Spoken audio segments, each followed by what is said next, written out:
இளைஞர்களுடைய எதிர்காலத்தை சீரழிக்கக்கூடிய போதைப் பொருட்களை நாம நிச்சயமாக ஒழிக்கணும். அதுல எந்த கருத்து மாறுபாடும் வேறுபாடும் கிடையாது. போதையின் பாதையிலிருந்து இளைஞர்களை காக்கணும். அதற்காக அரசு பல்வேறு நடவடிக்கைகளை எடுத்துக்கிட்டு இருக்கு. அது மூலமா ஓரளவுக்கு முழுமையாக இல்ல, ஓரளவுக்கு பலனும் கிடைச்சுக்கிட்டு இருக்கு. போதைப் பொருட்களுடைய பழக்கம் என்பது மிகப்பெரிய நெட்வொர்க். அந்த நெட்வொர்க் அழிக்க மாநில அரசுகளும் ஒன்றிய அரசும் இணைஞ்சு செயல்படணும்.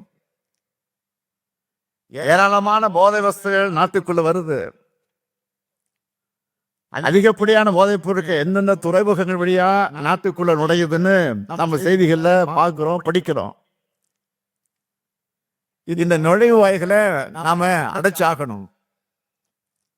நாட்டோட எல்லைக்குள்ள போதைப் பொருட்கள் வர்றதையும் மாநிலம் விட்டு மாநிலம் கட்டுப்படுத்த, மாநிலம் விட்டு மாநிலங்கள் கடத்தப்படுவதையும் ஒன்றிய அரசின் முகமைகள் தீவிரமாக கண்காட்சியை தடுக்கணும். அதுக்கு எல்லா மாநில அரசுகளும் தேவையான எல்லா ஒத்துழைப்பையும் கொடுக்கணும்.